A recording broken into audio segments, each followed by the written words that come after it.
So I'd like to call the October 24th meeting of the Montgomery County Commissioners to order. Note the presence of all three commissioners. And I'd like Kim to lead us in the pledge. Thank you.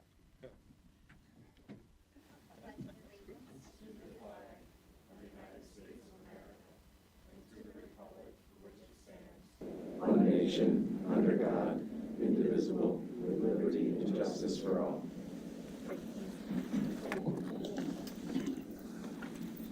All right. First, before I get into my remarks, I'd like to congratulate my executive administrator for making it 1 year. I'd like to congratulate my colleague Raya. She just celebrated her 1-year anniversary with the county.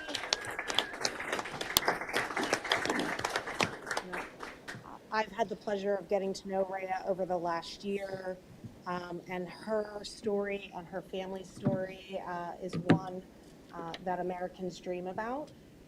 She's born of immigrant parents who immigrated to this country to give their children an abundance of opportunity.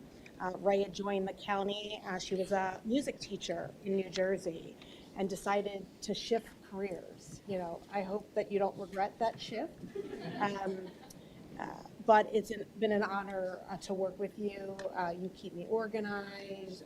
You put your heart into the work we do every day, and I couldn't do this work without you. So thank you again, and congratulations on 1 year.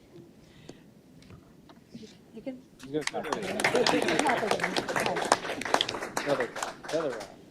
Earlier this week, Commissioner DeBello and I had the honor of attending this year's Careers of Tomorrow Student Expo. Commissioner Makija had another engagement, but he was there in spirit. Our Workforce Development Board, Mako Works, and our Commerce Department work hard every day, well, every year, not every day, every year to host this event. We had over 1,000 students explore potential careers with more than 70 exhibitors. The work our Workforce Development Board and our Commerce Department is able to pinpoint those growing industries and in-demand roles so we can showcase those potential career options for today's students, our workforce of tomorrow. You can find out more in our 2024 Careers of Tomorrow guide available online. And I would just want to send a special thank you to everyone involved in making this week's event such a popular success. Our Workforce Development Board, our Commerce Department, all the businesses and employers who participated, the Greater Philadelphia Expo Center, and of course, our students. And I have to say, Commissioner DeBello and I did a simulation with, That was fun. what company was that? It's, Not H&K, the other one. no, the other one. I know. Well, we did a construction simulation, and I actually did better than Commissioner DeBello on that simulation in heels. Not quite, I remember it that way, but I'll go with it. Yeah, so, but it was fun. You know, they make it fun for students to really explore what's out there. So, Alan Myers, that's right. How could I forget that? Okay, next up, yesterday we had the pleasure of welcoming an impressive group of young students to Montgomery County and the courthouse. The Montgomery County Cultural Proficiency and Equity Student Ambassadors are 11th and 12th graders from local high schools who engage in cultural understanding and social justice leadership activities. These students had the opportunity to tour the courthouse and meet some of our senior staff and elected officials here at the county. I want to thank Carmina Taylor for coordinating this visit, and to a number of speakers, Commissioner Neil Makija, Judge Walker, Judge Tate Phillips, our Recorder of Deeds, Jean Sword, our Register of Wills, Tina Lawson, our District Attorney, Kevin Steele, and Angela Bell from the DA's office, Christine Laura and Doug Coppin, Nadine Miller, Linda Moore Singleton, Megan Holt, Lee Saltesiak, and Ben Fields. And I want to give a special shout out to Alexandra and Shannon, who helped coordinate within the courts. Moving 80 students through our courthouse is a little bit challenging. but our great staff and court administration really helped us pull it off. And I want to thank Judge Carolyn Carluccio for partnering with me to make yesterday happen. It's always inspiring and uplifting to meet young people in our community who are engaged, organized, and primed to do great things in our community. Congratulations to all the students we met this week from the Careers of Tomorrow and the Cultural Proficiency and Equity Student Ambassadors. Next up, I have the pleasure of announcing our Way to Go winners. First, I'd like to acknowledge Angel. He's a commercial assistant from our Board of Assessments. Angel, are you here? Oh, there you go. Angel works fast. We've met before too. Yep, at the potluck. Good to see you and congratulations. Angel works fast to complete all her work correctly and then looks to assist anyone else needing assistance. She also brings a positive attitude into the office every single day. Hence the reason you're smiling. So thank you so much for being here and all the great work you do. We'll bring you up for a picture here shortly. Let's give Angel a round of applause. Dennis Miller, Director of Office of Veterans Services, thank you for being here. She's here. She's here. Okay, just making sure. She's your package deal. Dennis and his team work tirelessly to help the veteran community and let families know that the VA community is there for them too. Dennis, I've watched your work over the last 18 months. Really grateful to have you on the team and look forward to celebrating Veterans Month next month because I know you have a number of exciting things planned. Let's give Dennis a round of applause. Stephen is not attending, but he's a manager in retirement systems. Steve always goes above and beyond for both our county retirees and for active employees seeking retirement information. So congratulations to Steve. Yvonne Turner, she's here. She's our administrative assistant in our commissioner's office. And, when I first started here at the county, I could always count on Yvonne being that smiling face to greet me when I walked in. And I had that written here, but that came from the heart, honestly. You do a lot of work for all of us and ensuring that what happens here on the 8th floor runs smoothly. So I want to thank you for always having such an A+ attitude, your commitment to public service, and your commitment to our work here in the Commissioner's office. So let's give a congratulations to you. And Jim Walters, Administrator, Project Management Office, Department of Health and Human Services. He is not here today. Throughout his time at the county, Jim has been a steady force during times of crisis, including during the pandemic and in the aftermath of Hurricane Ida. So thank you, Jim, for your service to the county and congratulations. So all the people that are here, let's give our Way to Go runners a round of applause again, and we'll invite you up to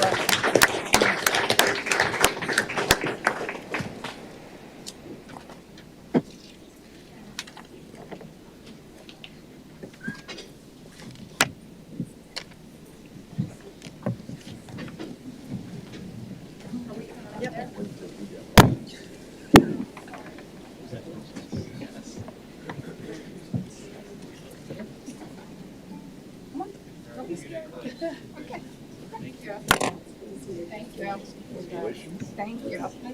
Congratulations. Whoops. Hi.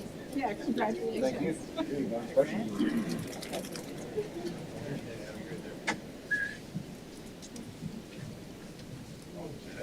My skinny side, Here's a setting on the camera. Look right here. Skinny side. 3, 2, 1. Oh, good job. All right. Look at that. Thank For you. a lollipop now, we should do a good job. thank you. Good to see you. Good to see you. Bye-bye. Thank you, guys.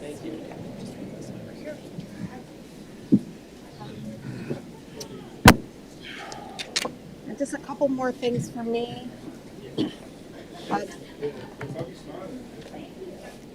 All right, so this fall, the county is hosting several donation drives in support of local families in need. First, a new coat drive. We are collecting new coats of all sizes through the beginning of January. As the temperature drops, Montgomery County is accepting donations of new coats only to help children and adults stay warm this winter. The greatest need is for infants and children, all children's sizes. Our Thanksgiving food and gift card drive help make this Thanksgiving special for families in need by donating non-perishable food items or grocery store gift cards to provide a festive meal. We are accepting food now through November 20th and gift cards now through November 27th. All donations, whether coats, food, or gift cards, can be dropped off at the DeKalb Center at 1430 DeKalb Street in Norristown. And gift cards can be sent directly to Veronica Hillman at montgomerycountypa.gov, and her information is there. We encourage our community members and our staff to participate and help make a meaningful impact to our friends and neighbors. And finally, over the next week, we have several observances, holidays, and days of note. Saturday, October 26th, our DA is here or will be here. Is Drug Take Back Day. He'll talk a little bit about that shortly. Next week, many of our neighbors will be celebrating Diwali, the Hindu festival of lights. I wish peace, prosperity, and happiness to all those celebrating. And of course, next week is also Halloween. And although my colleague Becca loves candy corn, does anybody like candy corn in here? No. It's like it's a really difficult subject here, but yeah, I won't do a poll in the board meeting, but my mother loved candy corn. Despite my dislike for candy corn, here at the county, we will be hosting an office desk decorating competition. My fellow commissioners and I will be visiting our employees, decorated spaces, and choosing several different winners. So to all county employees listening in, please decorate your desk and submit your entry. Communications sent out an email earlier this week with a link, and we'll do a follow-up early next week. And my Max is 4. This is a very exciting time of year for him. He's dressing up as Spin from Spidey and Friends. Let's hope he doesn't change that before Halloween. But for all those families that will trick-or-treat next week, happy and safe trick-or-treating to all taking part. Now I'll turn it over to Commissioner Makija. Awesome, thank you. Good morning, everyone. This is our last board meeting before the general election, after which you will stop hearing me only talk about elections and I'll have to find other topics. But I'm really excited to share. We're going to have Frank up here in a second, that over 100,000 people in Montgomery County have submitted their ballots, and we're on track for a historic turnout this year, which is great for everyone in Montgomery County. And also looking forward to Halloween. So my son Avi, this is related, is going to be a Dropbox. And he's 16 months old, and yes, please do not submit your ballot in his costume. It will not be counted, although I'm sure I can figure it out. But no, and maybe I'll be a sheriff to emphasize the security by which we pick up from our drop boxes. You were Teddy Roosevelt. I know, He was Teddy last year, yeah, right? he's He a was the park teddy bear. ranger. He was the park ranger. Yes. Got Well, it. I was Teddy Roosevelt as the park ranger, Oh, got it. and Yep. he was the teddy bear. So Yeah, it was it cute. was, It was yeah, definitely cute. we got to stay on this roll. Yeah, I'm excited to unveil that. Maybe it'll be. I thought it was going to happen at Booport, which is Bridgeport's Halloween celebration. It might have to happen in Norristown, but coming soon. So. Okay, so other than his Halloween costume, some important updates. Tuesday, October 29th, is the last date to request your mail-in. It's also the last day to apply for one here in person and get that. So if you haven't done that, we recommend, one, if you're in this room, just going down to the 6th floor, or going to one of the 8 satellite offices, which will be open this weekend, as well as Friday and Monday afternoons and evenings. You can find the schedule at moncovotes.com. All of it is posted online. We're going to hear some more detailed updates from Frank in a moment, but really important to emphasize with a 40% of people who still have their ballot outstanding, and we're in good shape. I think at this point in the primary, we had probably like 15% of people who have returned their ballots, and now we have 60%. So confident people are going to return their ballots, but they should know we're getting to the point where you should definitely use a drop box instead of the USPS if you want to ensure that it gets here on time. And the drop boxes will be open until 8 p.m. on Election Day. And that's when we have to receive the ballot in order to make sure it gets counted. The one exception is with military and overseas ballots, which we have until November 12th.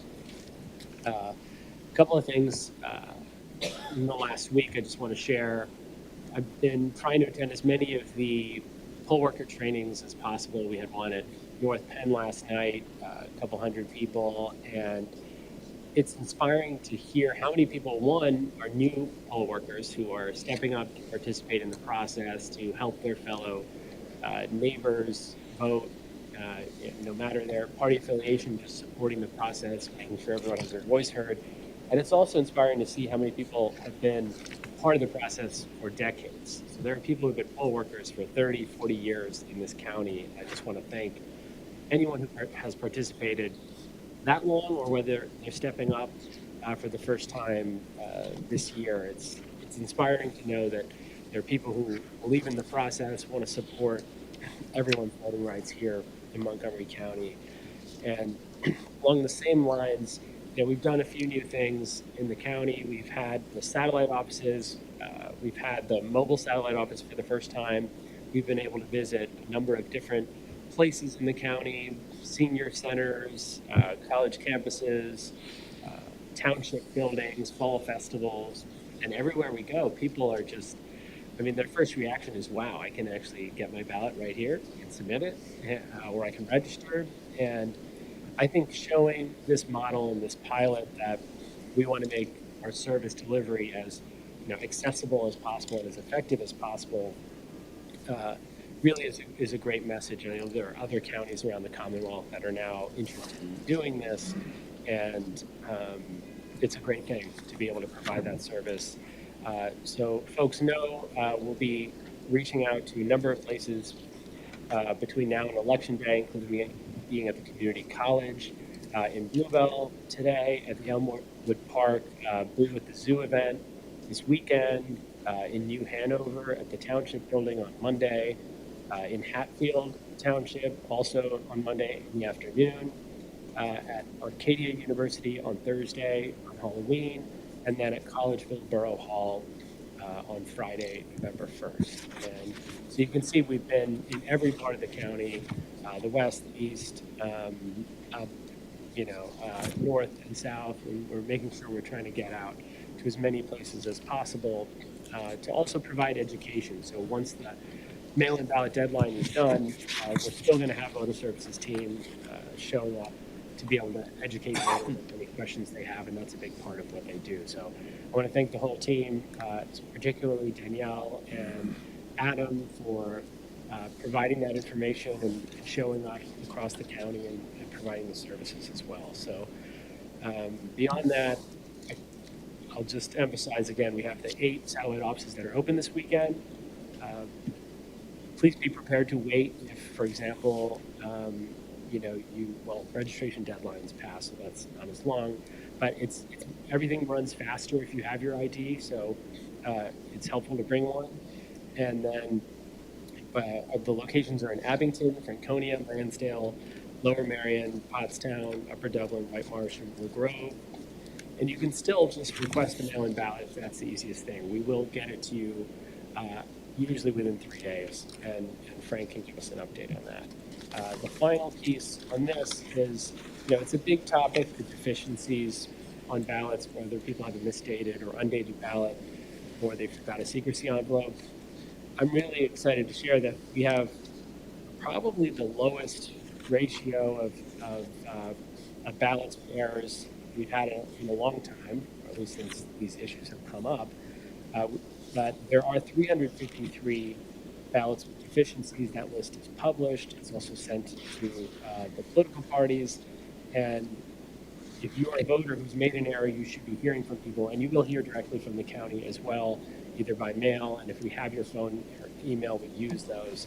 So please make sure to look out for any notification like that, or you can check the list yourself at broncovotes.com, see if anyone you know is on it, and you can come in and do a cancel replace to get a new ballot to correct the error. And the Pennsylvania Supreme Court actually just decided yesterday that if you are one of these voters that has made an error, you can still show up on election day and cast a provisional ballot.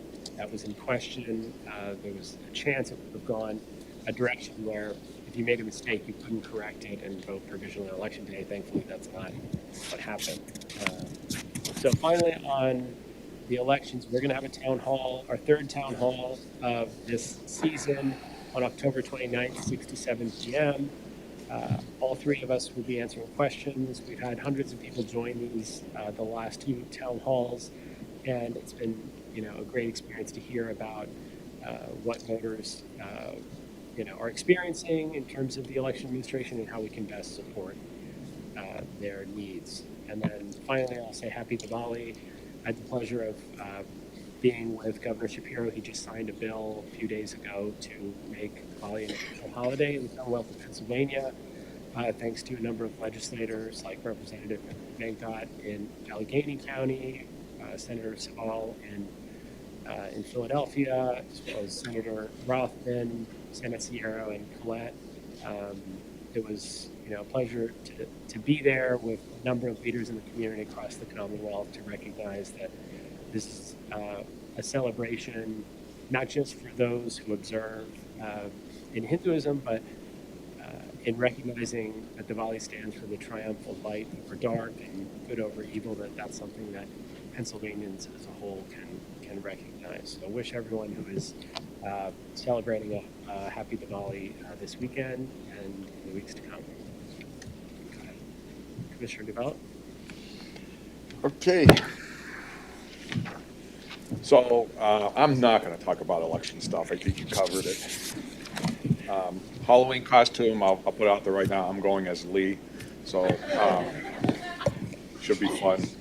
I'm working on You mine. could say a lot of things to that. Also, today is the start of Red Ribbon Week, which is a substance use prevention campaign that's been going on since 1985. It originally began as a tribute to the DEA special agent who was murdered while working in Mexico. Residents in the agent's hometown in California began wearing red ribbons in his honor, and the red ribbon soon grew into a symbol for preventing drug use. It's the largest anti-drug campaign in the United States, and our own Montgomery County Drug and Alcohol Community Prevention Team is gearing up to honor the week. The courthouse will be lit up in red for the next week. So for many of our county offices that focus on substance abuse and addiction, this is your year-round struggle, and I want to commend them for their work in the fight against addiction and drug abuse. Next Friday, November 1st, we will be hosting a flag raising in honor of Veterans Month. And I know that we're also going to be planning some additional activities through the month recognizing our veterans. The ceremony next week will be 10 a.m. Here on the courthouse steps, and I encourage everyone to attend. And I'm looking forward to honoring our veterans. There's so much that they have given to this country, and the least we can do is show up and show them some appreciation. Our communications team is also producing a video that will feature the stories and experiences of some of our Monco veterans and showcase the work of our Veteran Services Office. So keep an eye out for that video in the next few weeks. This week was also, in Montgomery County, we had Italian Heritage Month. It was October, throughout October, we were recognizing Italian Heritage. And we're honored and excited to host our first Italian Heritage event yesterday, right here in the boardroom.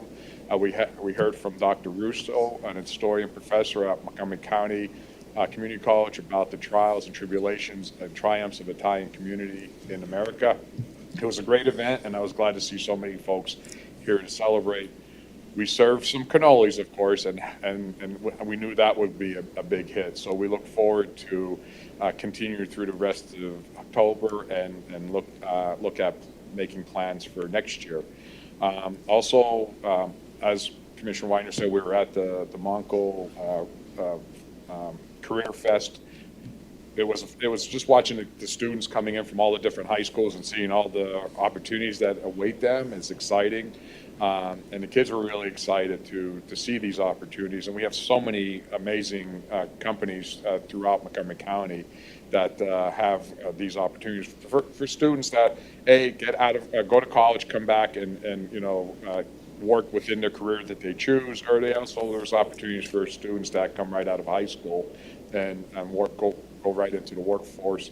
And of course, we're also excited to see that our military branches were there also. So that was good. I think they were expecting throughout the morning, it went from 9 a.m. to 1 p.m. I think they were expecting somewhere around 1,200 students throughout the day. So that was just an amazing event. I was able to attend a ribbon cutting earlier this week at St. Rocco's Treats, the Crumbless Treats. I always have to try to say that slow because it's a tongue twister. But for those that may remember, St. Rocco's was here last month, I believe it was, and they were working with our Commerce Department and RDA for a low-interest loan to purchase additional equipment for their expansion of their company. I actually saw the equipment that they purchased, and I'll tell you, I met two young guys, 25 and 23, and they are ready to set the world on fire. They're amazing. They're excited in what they're doing, and they're young entrepreneurs. And I was talking with their parents, and I said, these kids, they're going to be amazing. I could see not only this being their first business venture, but growing from there. And I think lastly, one of the things that I was happy to be able to broker was that, several months ago, I was meeting with the Norristown Chamber, and they have been looking for an office location in Norristown, and they weren't able to find something that met their needs.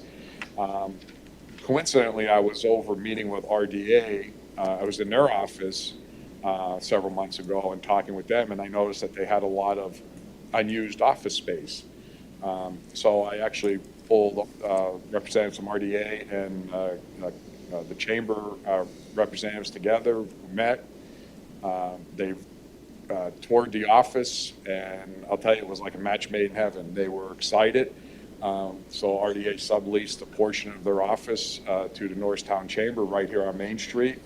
They are officially now on board. They're planning a ribbon cutting, and it was just exciting to see that we're able to help our community, especially Norristown, because there's so much hard work going on to foster the revitalization of Norristown, and this is just one more step towards that. And I was excited to be able to pull that together, and I'm looking forward to seeing good things coming from our Norristown Chamber. And lastly, I looked up on the internet. The proper way to eat candy corn is open your bag of candy corn, pour it in the trash, There we go. and grab a Reese's cup. Not me saying that, and it's on the internet, and it has to be true. I'm just putting it out there. People are saying. That's what people are saying. I couldn't agree with you. I think it's you grab a fistful and just Yes. That's why you two are made. for ready each as other. possible. All right, thank you. Thank you. Okay, I have to do it. So who here likes candy corn? By show of hands. Okay, all right. All right, This is going Just to be saying. as close as the election. okay. I'd rather talk about candy corn than the election. I know, how easy circle back to that? All right, speaking of the election, we're gonna have Frank Dean come up, our Director of Elections, and then we'll invite you know what, let me reverse it. Let's invite our DA, Kevin Steele, up to talk about Drug Take Back Day, and then we'll do the election update. Because he's a busy district attorney, so. So, thank you for giving me a moment here. I want to talk about a different type of drop box. One you can put drugs into. And they're at all the police departments throughout our county, and twice a year, we do a drug take back. And it's so important because this is an opportunity to save lives. You know, following your comments, Commissioner DeBello, like substance abuse is a huge issue in our community. There's still too many people dying, and getting unused drugs out of your medicine cabinet into a safe disposal can save lives. It can prevent, you know, kids from getting access to them, can prevent people going down the addiction end of things, and ultimately, in many cases, far too many cases, losing their lives over this. So we do this twice a year, and we have a wonderful paralegal in our office who is very creative, and we try to have her come up with something special, you know, each time to try to get some attention on this problem. So I was really pleased when they brought this one into me, which is despicable meds. Get them out of your medicine cabinets. You know, get them into the drop boxes. Save lives. And this program that we've been involved with, we started this in 2010. And over the period of time that we've been doing this, we have 126,000 pounds of unused medicine that have been turned in. 126,000 pounds. When we take it, we destroy it. It doesn't go into the water system, and I am certain that it has saved lives. So I ask everyone to spread the word on this, and I appreciate this time from you all to try to draw some attention to it, because it's really essential that we keep going down this track and we keep our foot on the gas and not allow more sons and daughters and mothers and fathers and aunts and uncles to go down this track, because it not only is a loss of life, you know, for the person involved in it, but it has such an impact on the families that go through this. And so Despicable Meds, Saturday, 40 locations throughout the county where you can go. If you can't make it on Saturday, go any day of the week to the police department and do them. And this year, not only do we have 40 departments that are having this, but there are also 4 locations at grocery stores: Giant Food Store in Horsham, Giant Food Store in Upper Moreland, Wegmans Food Store in Montgomery Township, and Wegmans at Providence Town Center Shopping Center Complex. So easy to come in, pull in. The police will be there to help load them into the safe areas, and then they come from all over the county, bring it to us, and then we destroy them safely. Thank you for your time. I'll leave a couple posters if anybody wants them. Where do I leave them? Yeah, our comms team can, yeah, take them. Thanks. Thank you. Thanks, Thank you. Kevin. Appreciate it. All right, next up, Frank Dean. Good morning, Commissioners. I can't believe the most controversial thing I'm going to say today is that I do support candy corn. Change of pace. It's a change of pace, right? I'm sure. Thank you for inviting me today. I would like to present some information to all of the voters watching so that they can be best informed when coming up with their voting plan for Election Day. Some of the things I'm going to go over will be what to expect if you are planning to vote in person versus if you are planning to vote by mail, and also set expectations for some of our processes on Election Day and the days and weeks afterwards. If you are planning to vote in person, first thing you want to do is make sure you are registered and that you know where your polling place is, both on our website and the Department of State's website. You can check your voter registration. You'll need to provide your name, date of birth, and PennDOT number. If you are unable to locate yourself on that voter registration search engine, it doesn't necessarily mean that you are not registered. please send us an email, give us a call. We are ultimately the ones who can dig the deepest and make sure to give you the most accurate information. Some of the things you'll see on there are your name and address. If you have a mailing address that is different than your registered address, your party affiliation, whether or not you've already been scheduled to receive an absentee or mail-in ballot, all the information you'll need to come up with your voting plan for Election Day. It'll also provide our address and contact information. So please give us a call if you have any questions at all. If you are planning to vote in person when you arrive at the polls, the polls open at 7 a.m. and are open until 8 p.m. If you're voting for the first time at your polling location, you will need to show ID. There is a list of acceptable IDs both on our website and provided to every judge. If you requested an absentee or mail-in ballot and did not return it by that point on Election Day, you can surrender it at your polling location and vote on a machine, or you can still return your mail-in ballot in a drop box or at our office. If you do not have your mail-in ballot and you still want to vote in person, you simply need to vote on a provisional ballot after Election Day. Once we confirm that we did not receive your mail-in ballot, we can count your provisional ballot. Some other things to expect. You may see people hanging around your polling location. They are poll watchers. They are allowed to be there. There are different rules governing the types of activities that they are allowed to engage in.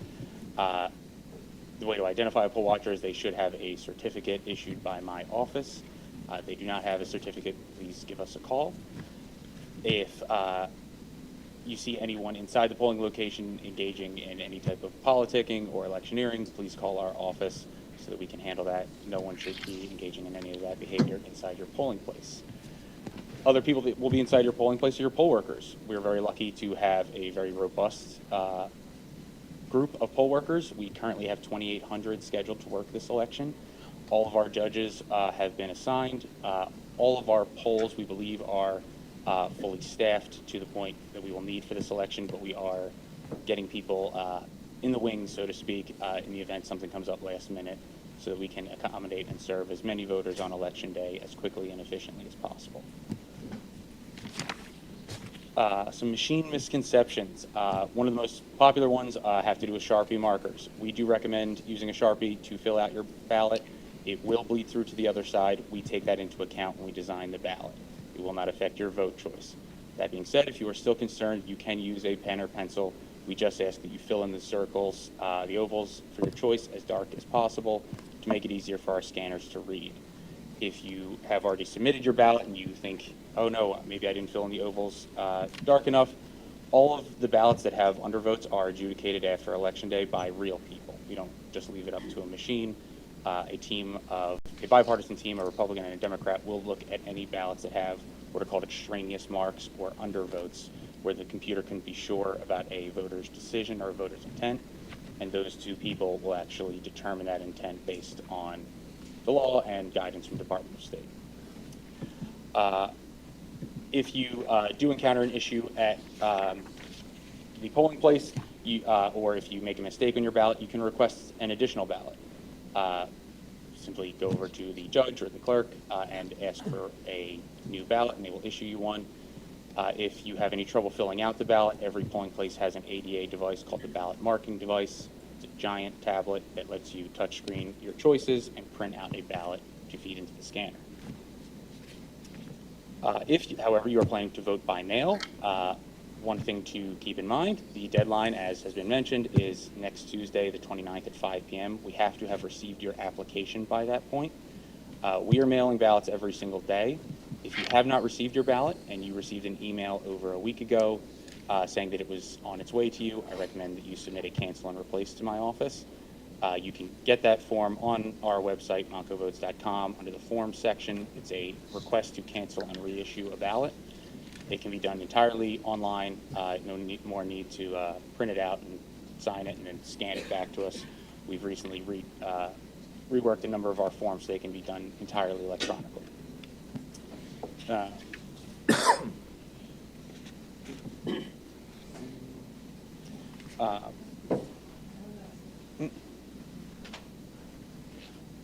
Voting by mail. Next one.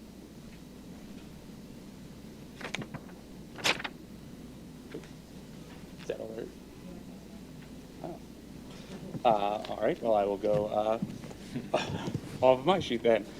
So ballots on Election Day, as the polls close, all of those results cartridges and ballots are actually taken by our judges of election back to different satellite locations and then back to Norristown for us to start tabulating those votes. At the same time, we are tabulating all of the votes that are scanned at our mail-in facility. We cannot start reading results until 8 p.m. It is our plan to update our result website every 30 minutes with any additional results that have been returned to our office. The first update will, in all likelihood, only be mail-in ballots because we will be running that report at 8:01 p.m. Even the best poll workers aren't going to get their results cartridges back to us in a minute. So please be patient. That is the one thing that I would like to stress to everyone. The mail-in ballots will be an initial giant amount, and then over the next hour or so, you'll start to see the in-person start to populate. All of our results are posted both on our website, moncovotes.com, and the Department of State's results reporting website.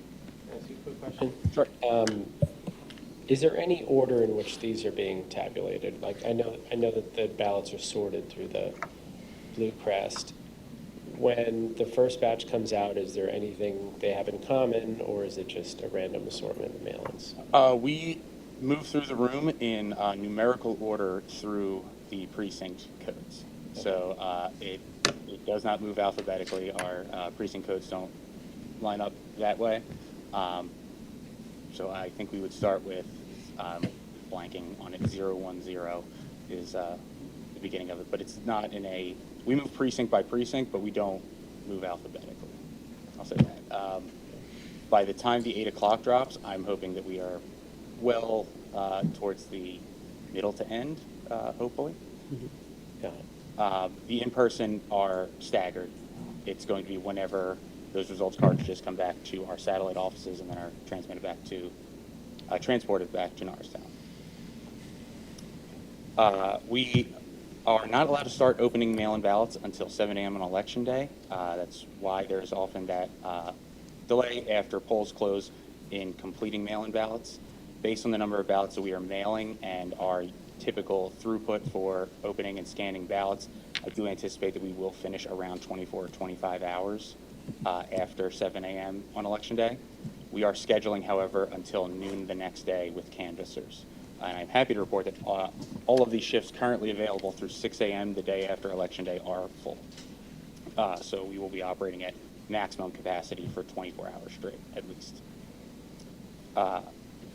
As the ballots are opened and scanned, any that are determined to have a deficiency will also be canceled. So if you are a voter who has not received an email on Election Day regarding your ballot, it could be that there is a deficiency and we are recording it. It is not an instantaneous email to you, so if you have not received a notification about your mail-in ballot, you can appear at any polling location and fill out a provisional ballot. Speaking of mail-in ballots, there is one last weekend for satellite offices. That is this weekend, Friday, Saturday, Sunday, and Monday. 8 locations across the county and 1 Montgomery will be open from 4:30 p.m. to 8:30 p.m. Friday and Monday, and Saturday and Sunday, 8 a.m. to 4:30 p.m. However, if you do get to one of those offices and they are very busy, you can still apply online. We are mailing those every single day, and we are currently processing and mailing within the last 24 hours of applications received. So you are 24 hours away from getting your ballot put into the mail stream. When you are returning your ballot, however, as was mentioned, we do not recommend mailing it back once you are within 7 days of Election Day. At that point, we do recommend either returning it directly to one of our offices or to a drop box location. If you are unable to return it to a drop box or one of our office locations, you are able to send it via any manner of express mail, UPS, FedEx, the post office. Just write it to the same address that's on the front of your ballot return envelope. We will get it. You will get that confirmation.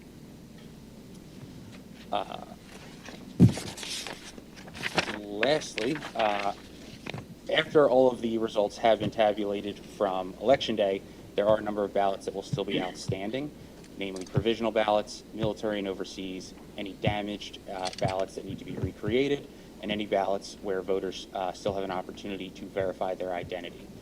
Approximately 1 week after Election Day, any provisional ballots that have been challenged, I will come before the commissioners, acting as the election board, to hold a hearing on whether or not to count those ballots. Once that has been decided, all remaining outstanding ballots will be adjudicated in the manner that the board decides. At that point, we will complete what's called a first signing document, which is where the board attests that these are the results they intend to certify. 5 days after that, we will hold a second meeting where the board will officially certify those results. A good rule of thumb is that we will have that certification hearing sometime around Thanksgiving. It's a little bit up in the air depending on the number of ballots that are challenged, the number of ballots that need to be opened and scanned. But as far as setting expectations for all the voters, when are we going to be quote unquote done, that is when we are actually done the certification. Can we just clarify the deadlines on that? So the election code provides for certification 20 days after the election, which is the Monday of Thanksgiving week. Okay. But challenges and the statutorily required appeals processes for those could push out that date. But there's also the December 11th date too, right? That is the state's certification and finalization of the electors, which does not involve a counting process. So our process is complete upon certification of the results in the county to the state, which is anticipated to be 20 days after the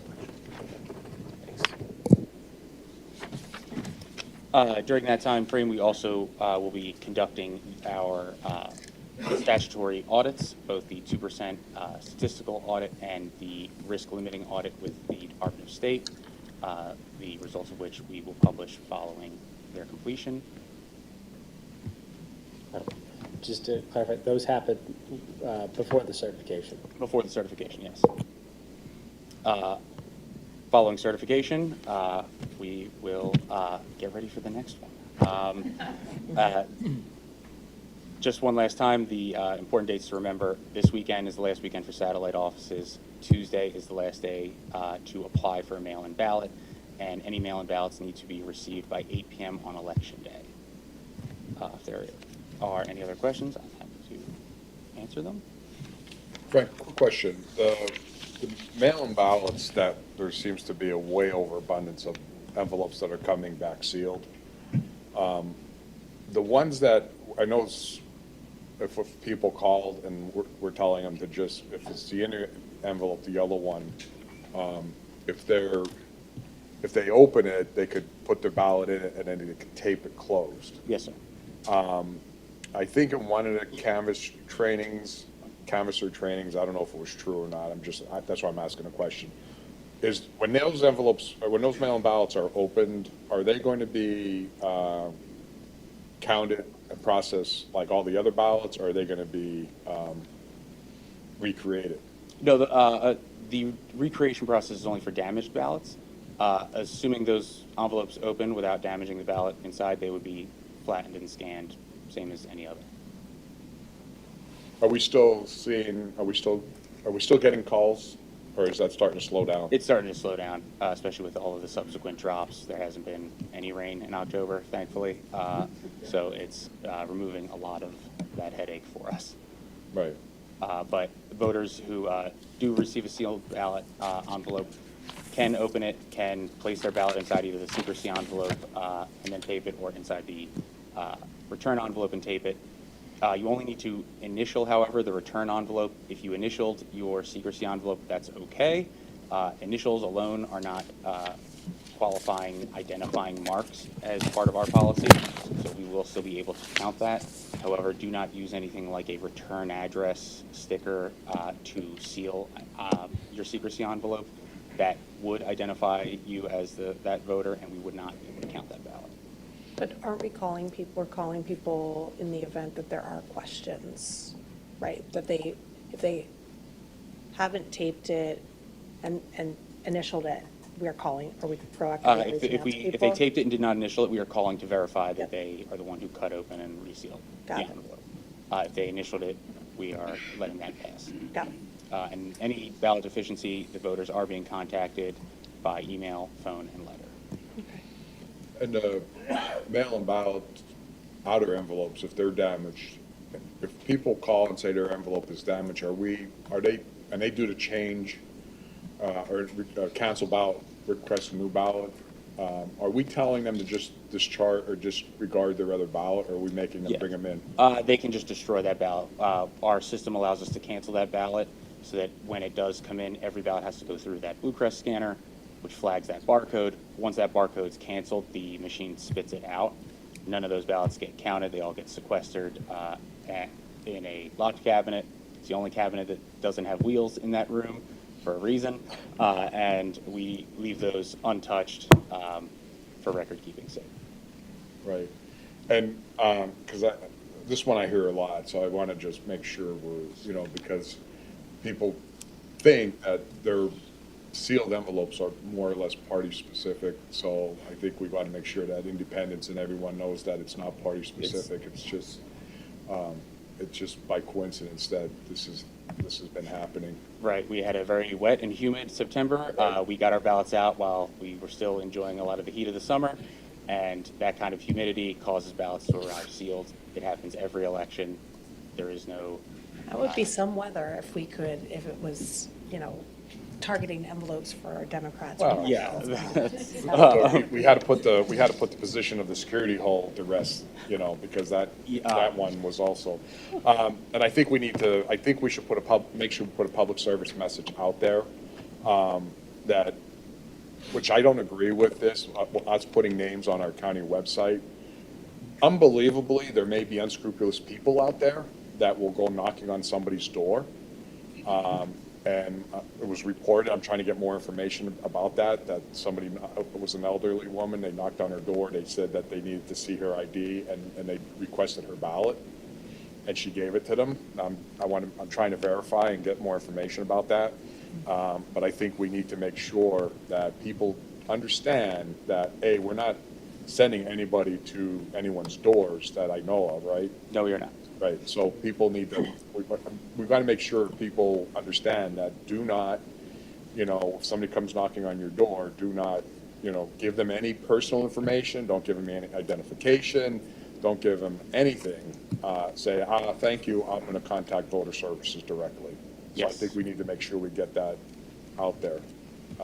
Not that there's unscrupulous people in Montgomery County, but, well, maybe those that, may be out there from other areas, I don't know, but we should make sure people understand, because these are the times we live in.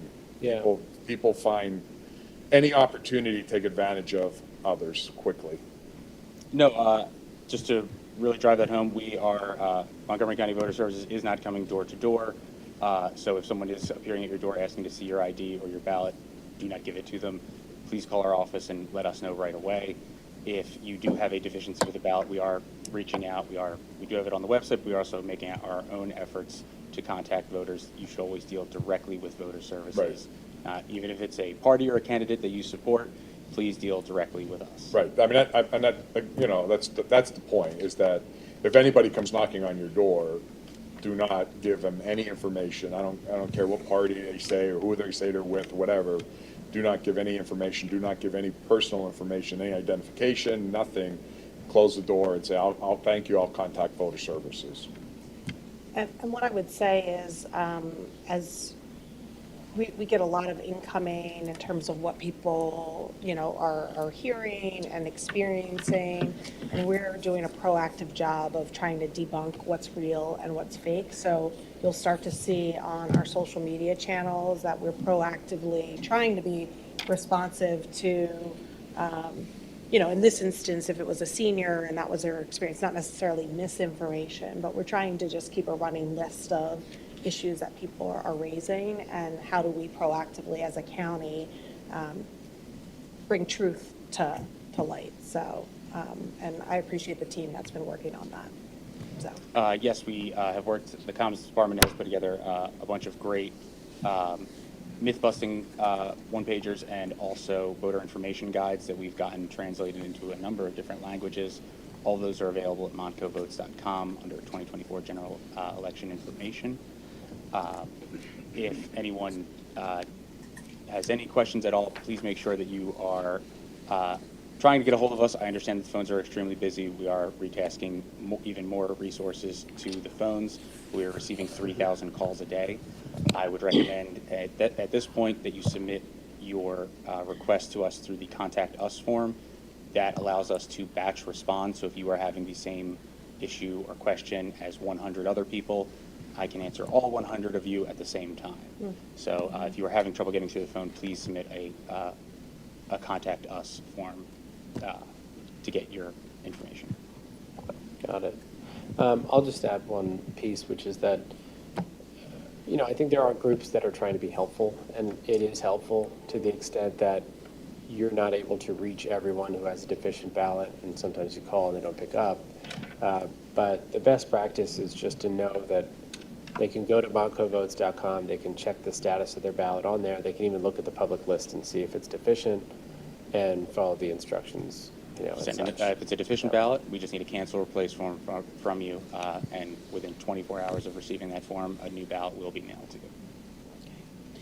All right, thank you, Frank. Thank you for your leadership. You've got, how many more days? You have a countdown calendar in your office? It's, everyone loves to say like, oh, 2 more weeks, and that's why I really drive home. It's Thanksgiving, really, when True. the stress comes off. But yes, we have a great team downstairs, a bunch of people that are absolutely just, frankly, mentally unwell with how devoted they are to making sure as many people can cast their vote. But I couldn't ask for a better team, and I certainly couldn't do it without them. So I would just like to take this opportunity to thank them. They're probably not listening to this because they're, like I said, 3,000 phone calls. I appear to be getting the light. So I will say I've been meeting, every time I take the elevators, I've been meeting friends and neighbors that are going to the voter services office to vote. And I've talked to probably like 12, 15 people over the last week.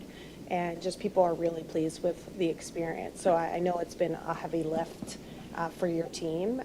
But, I want to continue to reiterate that we've got an amazing voter services team that is fighting the good fight to ensure that everyone that is eligible to vote can vote in Montgomery County. And so let's be mindful, of the teams that we have on the ground in our satellite offices as, we think about the political rhetoric that is out there.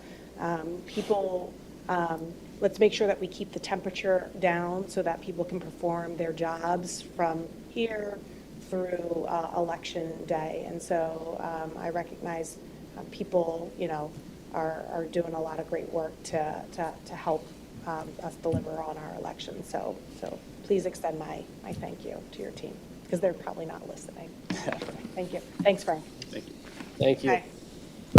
Next up, public comment on today's pending votes, resolutions, bids, RFPs, and contracts. Limits 3 minutes, and it's for matters that will appear on today's agenda that the commissioners will consider at this meeting, and that's listed in items F through K. Who do we have for public comments? Renee Razor.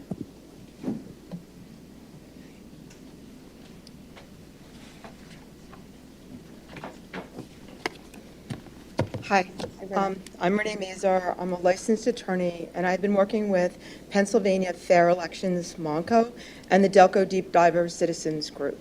Yeah. Renee, is elections related? Yes. That will be done at the end of the meeting. This is only for today's pending votes. Okay, but at the end of the meeting, I'll get to speak? Yep, absolutely. There's Okay, another public thank you. comment section. Thank you. Appreciate it. Jamie McGill. It's also related to elections. Let's wait till the end. We'll give you the cue. Thank you. Next up is Joe Rooney. Is it elections related or? Yes.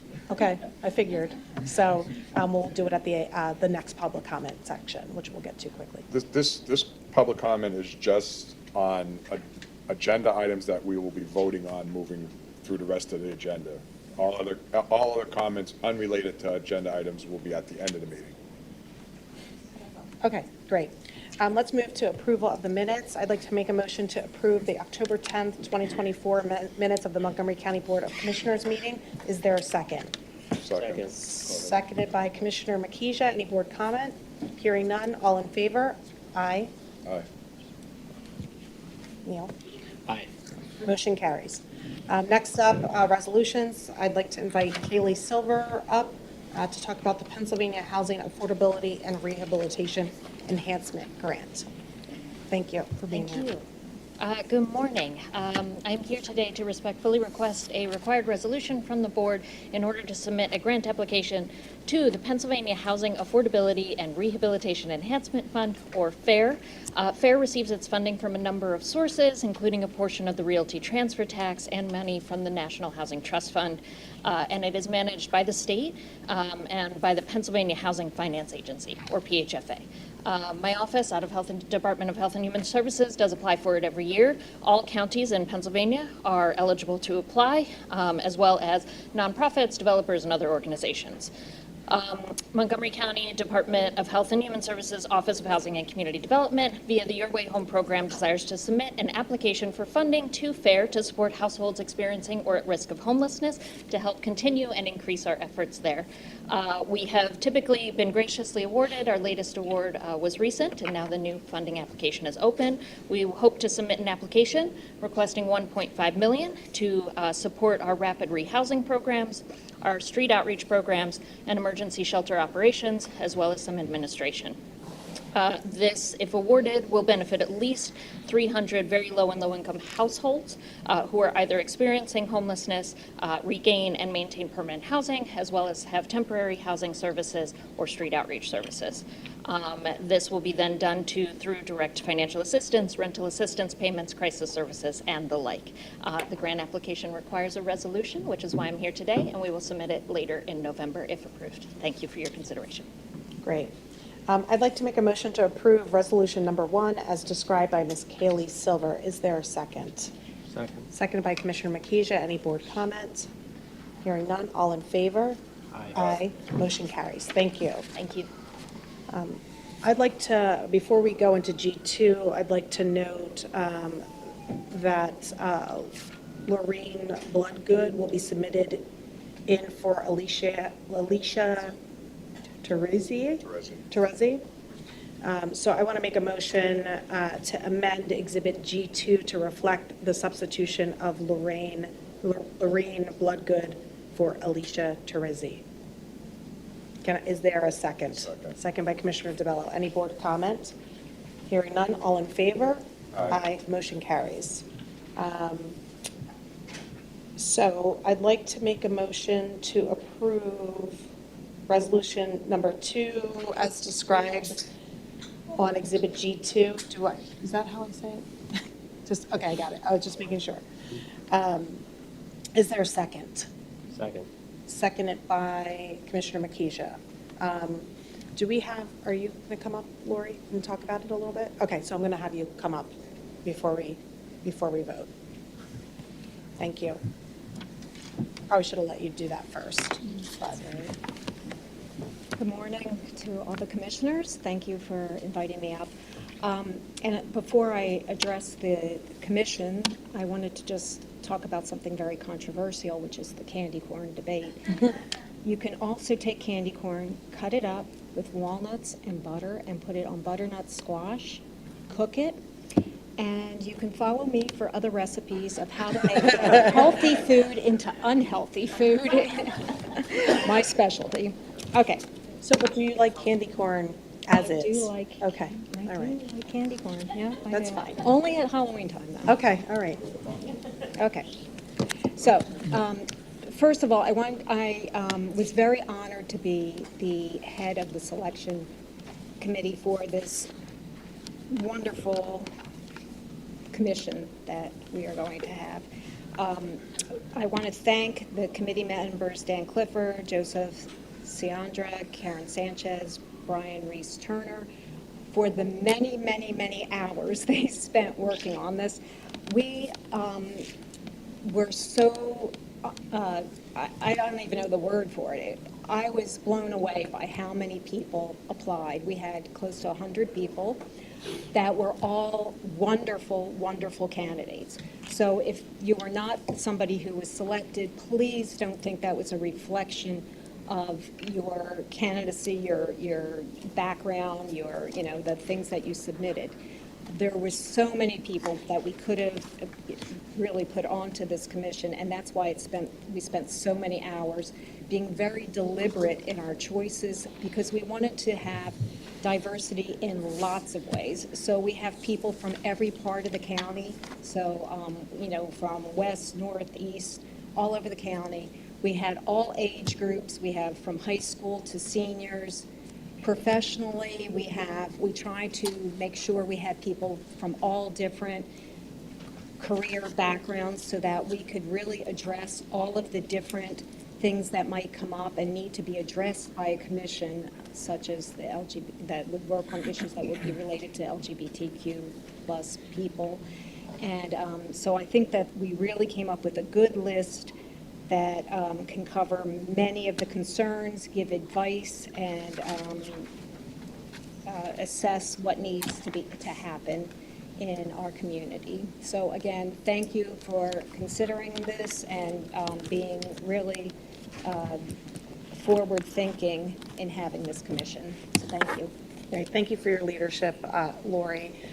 So just some comments from me. So October is LGBTQ History Month, and it was established in 1994 by a teacher. Hold on, I need a minute. Okay. I'm just going to say that this is a boardroom where I want to make sure that everyone feels respected and included, even if we have differing opinions about this community. I'm not going to tolerate any behavior and reaction to the work that we're doing. So for anyone that finds it funny, it's inappropriate. So back to my comments. This was established in 1994 by a teacher in Missouri, Rodney Wilson. It commemorates the history of the LGBTQ rights movement, including marches on Washington in 1979 and 1987. It also celebrates the role models and contributions of the LGBTQ communities throughout history in this country. I'm proud to welcome these members of the new LGBTQ Commission in Montgomery County, because I know they're going to make great contributions to our work at the county. I look forward to hearing their input to guide more inclusive policies, programs, and services to meet the needs of our residents.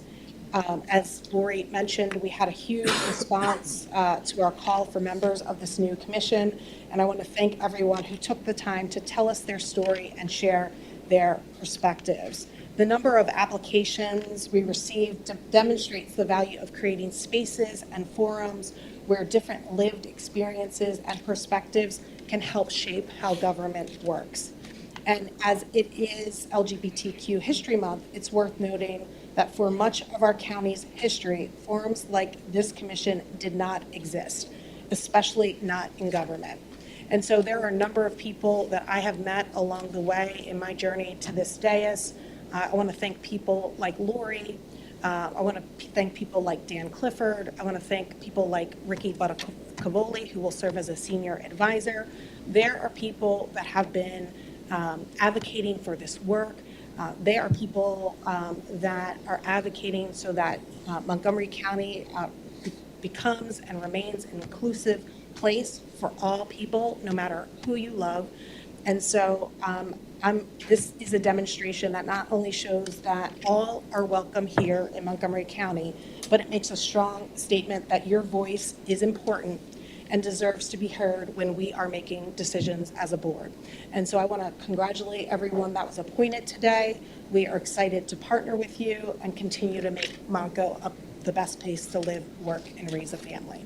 So I'm going to, any additional comments? I would just add thank you to everyone, and Lori especially, for being on the committee, the selection committee, and bringing us a fantastic group of people with the diversity of backgrounds that you mentioned.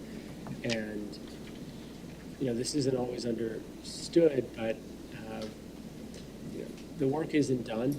People sometimes think that there's progress with the LGBT community and don't I think, well, actually, I should say recently, I think it's become apparent every day, seeing how members of the community are being targeted and attacked as political pawns. Anytime you open the television, it's disturbing.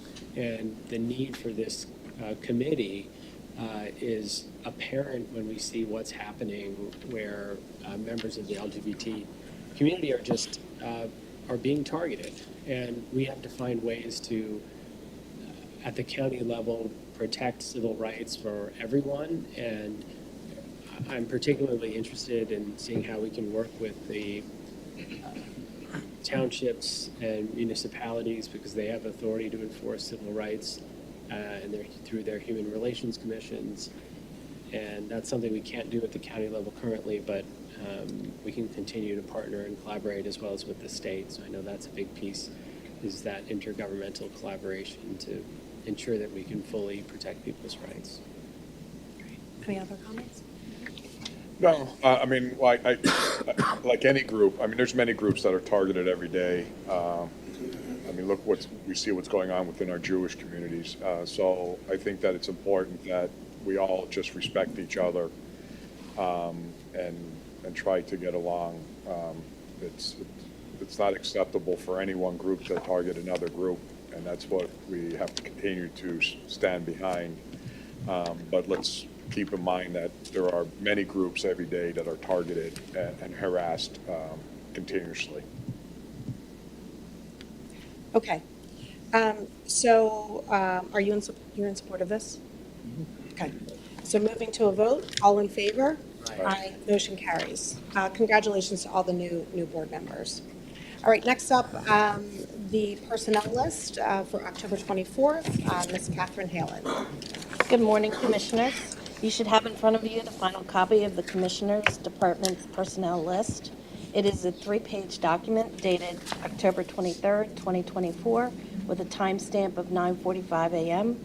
These transactions have been reviewed by management and are now presented for your consideration. Thank you. I'd like to make a motion to approve the October 24th, 2024 personnel presentation as given by Ms. Catherine Halen. Is there a second? Second. Seconded by Commissioner Makija. Any board comments? Hearing none. All in favor? Aye. Aye. Motion carries. Thank you. Next up, I'd like to make a motion to approve the advertisements of bids and RFPs for Montgomery County on attached Exhibit A. Is there a second? Second. Seconded by Commissioner DeBello. Any board comments? Hearing none. All in favor? Aye. Motion carries. Next up, I'd like to make a motion to approve the contracts, awards, amendments, and renewals for Montgomery County on attached Exhibit B. Is there a second? Second. Seconded by Commissioner Makija. So I just wanted to make some quick comments on this section. So I wanted to just thank our IT and Communications Department for their hard work in evaluating the bids we received for the RFP. For this RFP, it's the website contract award for Agenda Item J, Exhibit B, Item 9. I know, because I've been through it before at other companies that I've worked with, that it is no small feat to review and evaluate 30-plus proposals. The county website is a critical tool for how we communicate with our friends and neighbors, and is often the first impression that residents get of our county, and it encompasses literally thousands of pages of information about services and programs. The website has been viewed 8.2 million times so far this year. Interpersonal Frequency has a great deal of experience working with local governments, and they understand the complexities of what Montgomery County needs for our website.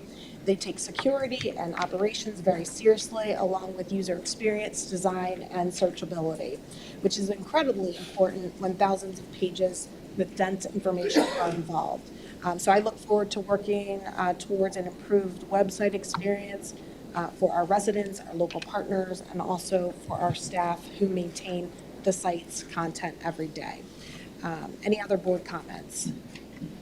Hearing none, all in favor? Aye. Aye, motion carries. Next up, I'd like to make a motion to approve the contracts, awards, amendments, and renewals for Southeast PA Regional Task Force on attached Exhibit C. Is there a second?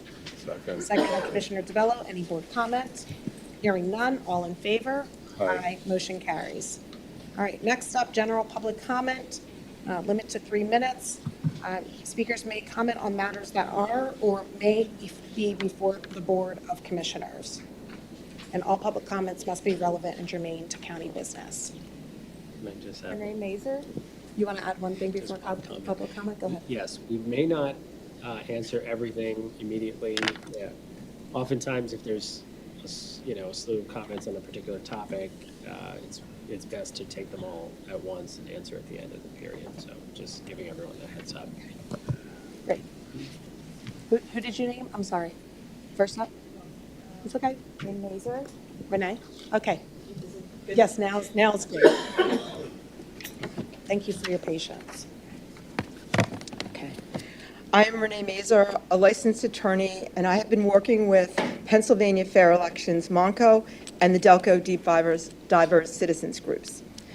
The Montgomery County Director of Elections, Frank Dean, and Secretary of the Commonwealth for Elections, Jonathan Marks, testified 2 weeks ago in court in the case Mancini and White versus the Board of Elections that they do not do secure build validation to verify that lawful software is loaded on all election machines, and that they did not certify the machines in Montco after an upgrade from Dominion 5.5 to 5.5A.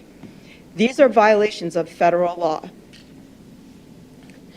Instead, Dean testified for several hours that the strict procedures for logic and accuracy testing were a substitute for the federally mandated tests.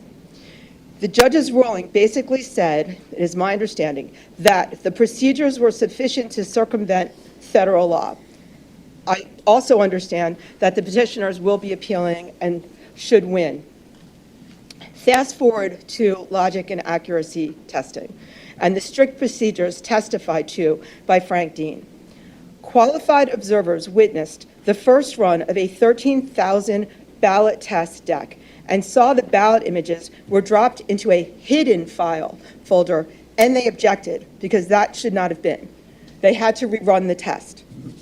They then watched as the tester ran the entire test with a setting to put all ballot images into an adjudication folder, defeating the purpose of the test, which was to tabulate the ballot images. So the logic and accuracy testing was very problematic. None of the strict procedures which Director of Elections Dean testified to were followed. The observers have been prohibited from photographing and videoing any of these violations to ostensibly protect the numbers on machine seals.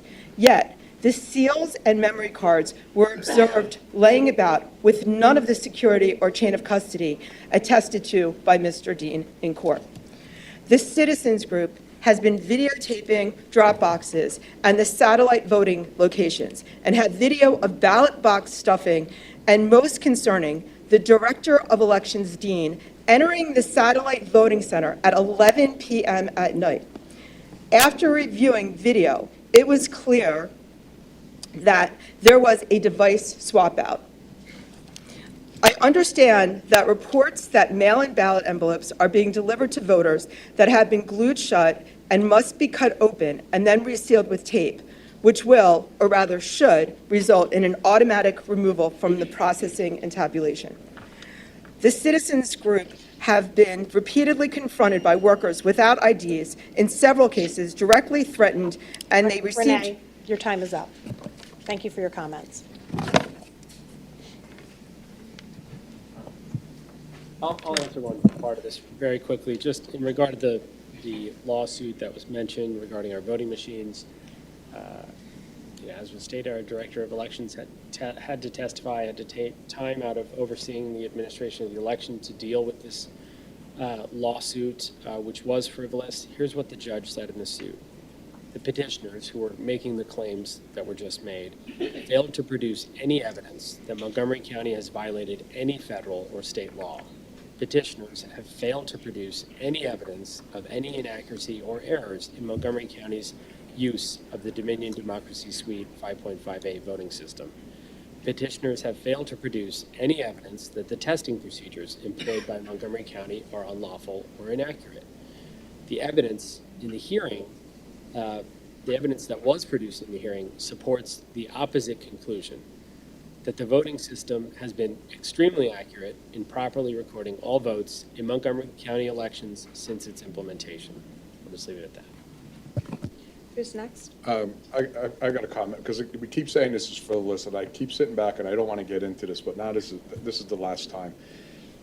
The evidence that was presented was, based on the county's perspective, through the stipulation, was that the county processed the mail-in ballot testing, or the LNA testing of central processing.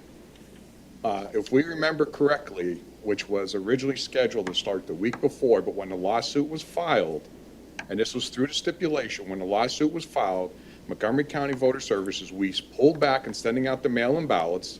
We pulled back on the starting of the LNA testing, which was then scheduled for the Monday, and we also rescheduled and started the testing of the central processing of the scanners where mail-in ballots were going to go.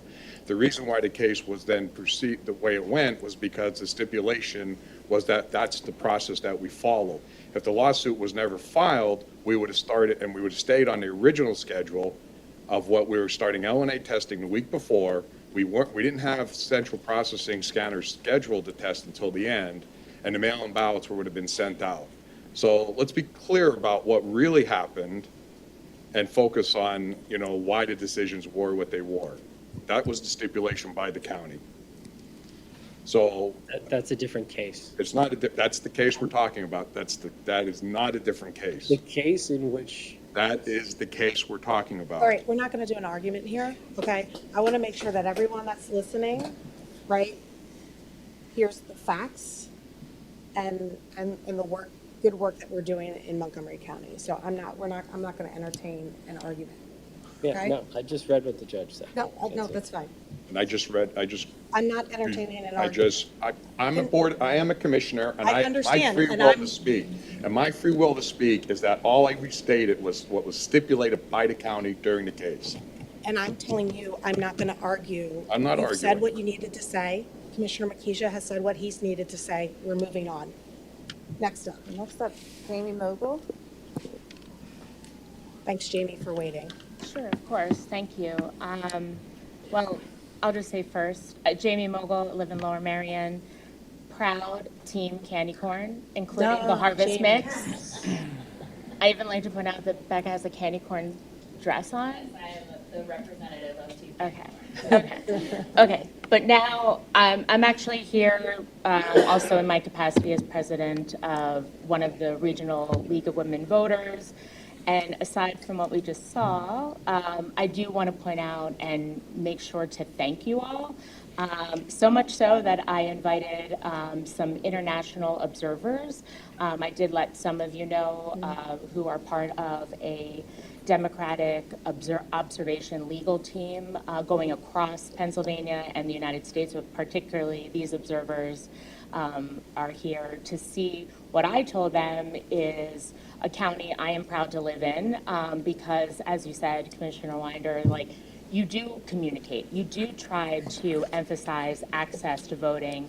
And one of the things I do want to commend you, I've previously been here before with your predecessors to argue that the tier list should be public because it does include, as Commissioner DeBello, you pointed out, we have plenty of unaffiliated, meaning independent voters, third-party voters that are just as significant in making sure they took that time to get that registration, that ballot.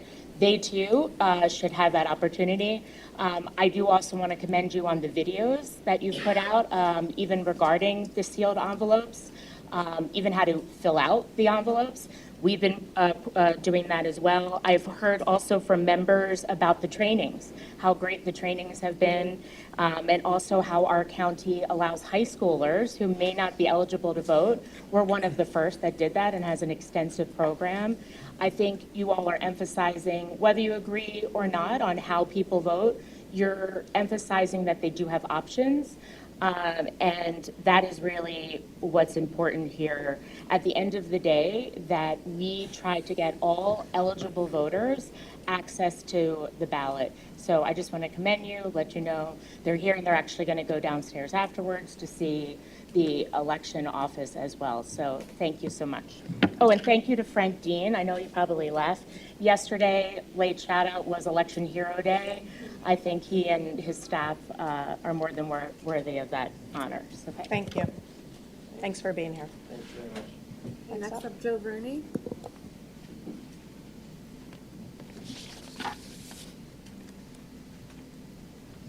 Good morning. Thanks for having me here, Joe Rooney. I'm in Abington. First off, a couple things just from the beginning of the meeting. For our always overlooked and often ignored Christian brothers and sisters, we also have All Saints and All Souls Day are coming up in the next week, which is foundational to what Halloween actually is. The next thing up is I would also like to say October is Respect Life Month. All lives, no matter who you are, no matter where you are, and we honor them from conception to natural death. So that's an important thing in October we want to focus on. What I'd like to say after that is that I wish that our county would get rid of this divisive identity politics and understand that we are all Americans, okay? And our focus is red, white, and blue, and e pluribus unum. From many, one, and that's where we need to focus. There also is no such thing as an LGBTQIA plus community. There are all Americans in here, and everybody's protected under our existing laws. That's where we are. So following that, in that same idea, what would really be cool about our elections is, oh, also, yes, if a commissioner smirks while a commenter is talking, is that the violation also that you were talking about when you were talking to someone? Well, I was talking about That's you just my time. laughing when we were talking about the LGBTQ commission, but finish your comments. I don't want to take any of your time. Go ahead. I'll reclaim that time, but that's not whatever I was doing. That's Okay. not it. But it was inappropriate, and you shouldn't do that to commenters and people in here. Don't come into this board. That's not Stop professional his time. behavior. Don't come into this boardroom and chastise me. You can finish your comments, okay? No, ma'am, when you But reach out to you talk about being divisive. You're being divisive. So I'm not going As to. an individual citizen talking, and now you're putting me down. I don't I'm not- understand that. How is that appropriate comments from our board? So But I'm I'll not get back on to my election I'm not- stuff. So I'm let's not going to go argue with back you. I'm going to on. let you finish your comments. So an important part of our elections is to protect every legal vote, and that is through the uniform enforcement of our election laws. So what I would love to have heard Frank Dean talk about was what seems to me to be this ballot harvesting van. I talked to Frank Dean during that meeting, and he told me that the voter services wasn't actually covering the scheduling of that van that was being done by the commissioners. So then I'm like, wait a minute, does that mean it's going to be in public and there's going to be a vote? Is there something written about who decides where that van goes, who the outreach is, and where it goes? I don't know. I'd love to know if things are written down and if it's publicly available as long as we have a ballot harvesting van going around the township. Now, the next thing is, on our very first day, October 4th, I think it was, I reached out to the president of the election board with what I saw in Abington, Willow Grove, Upper Dublin, and also Cheltenham. Sadly, I got no response. I didn't even get acknowledgement of my receipt. But what I did was I went into Abington and I asked inside the satellite office at 4 o'clock, I said, how's everything going? The computers were not hooked up, so that was not functional in Abington or in Willow Grove. I know 2 of my neighbors that went there and were turned away. They couldn't vote on that Friday afternoon. I also asked the person in Abington, I said, can somebody put more than one ballot in a drop box? And I was told yes. Your time is up. It's important. Can I get one more minute? No. Not today. You cannot. get Please one. remember that, folks, when you think about our election coming up. And I have observations, and I Mr. wasn't Rooney, given your time- one more Mr. minute. Rooney, your time is up. Do you have something to say? Yeah, just very quickly. Just on the satellite office's important operational piece, there were issues when they first launched on the first Friday, and part of it is because they operate as magistrate judge offices during the day and they need to transition. We're working with the leadership in these offices and the courts to try to give us more time to set up before they open. And I've commented on the van in the past or in the beginning of the meeting, so I think that's fine. I wish you the best with your run for state representative. I understand you're on the ballot. I think people should just know that. So that's it. Thanks, Mr. Rooney. Next up. Next up, Ann Harrington. Ann? Okay, thank you. Next up. Vince Sabinski. Vince, come on up.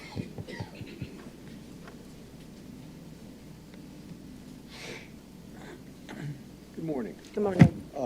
I would say that I'm not a fan of candy corn, but my grandchildren say there's a certain way to eat it. You eat it from the top to the bottom. Okay, good to Section know. by section. If I ate candy It's a corn, that's good advice. technical piece on the candy corn issue. Want to talk about a couple things today. First, Commissioners, you may be aware of there's a very heated and partisan environment in our community today. It's unfortunate, but it exists.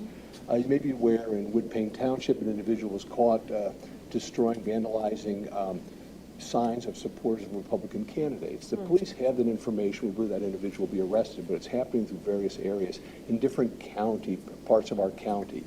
Additionally, other supporters of Republican candidates who have visible signs in locations that are very visible are receiving letters in the mail threatening them. You may be aware of this. The reason I want to share this is you'll say, what's the police issue? Let the police deal with it. And I agree with that. It is a police issue. They have been notified of this. However, it's a political issue because they're destroying political information. So my reason I raise this with the commissioners is simply this.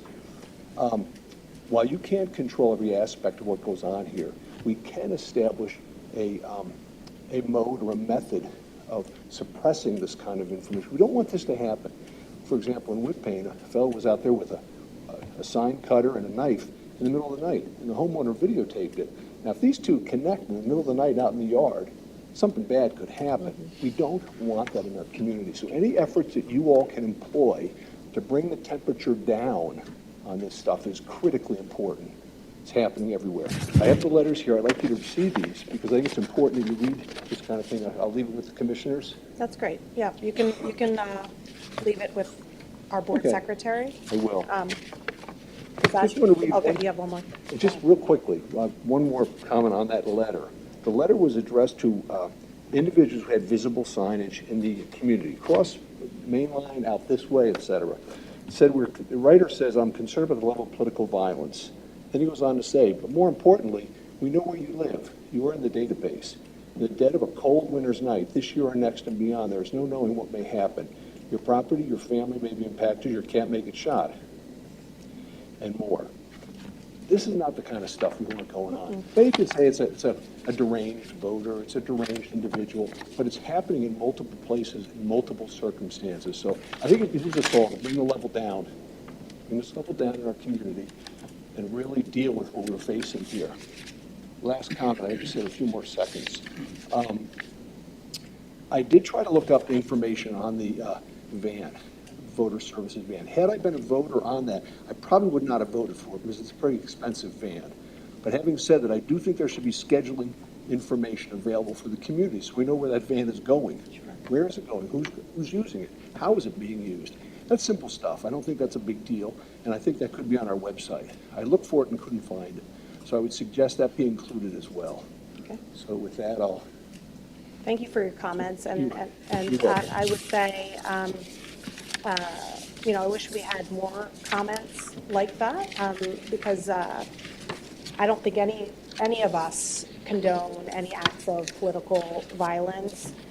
We certainly have our own political affiliations, but I can at least speak for, and I'm sure it's the same for Commissioner DeBello, but when Commissioner Makija and I are out talking to our Democratic committee, our volunteers, we're talking about how do we help our candidate win and do it in a way that's constructive and productive. So we're trying to model good leadership, but I see what's happening on social media. I see what's happening in neighborhoods.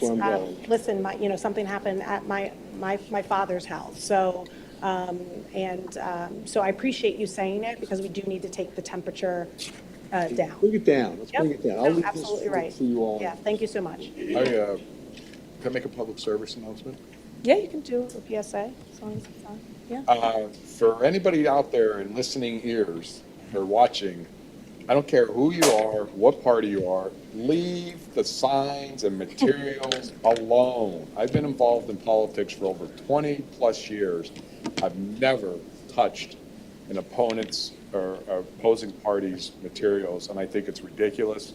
And I, like Commissioner Weiner said, at a lot of events I'm at, I'm always asked, how do I get along with my fellow commissioners? And I have probably said over 100+ times already how the three of us get along. And even though we may not agree on something all the time, we don't agree and we move forward. And that's what's most important about this democratic process, that everyone has a right to choose who they want to support and who they want to vote for. And we need to respect each other. And the letters that he was referring to, I saw them. I think it's impulsive.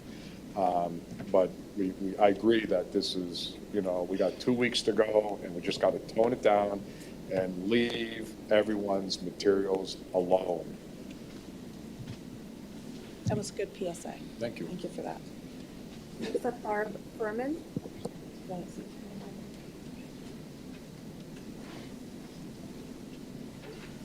Good morning. Hello, Barb Furman, New Hanover Township. I've said before that I am a Joe in my township.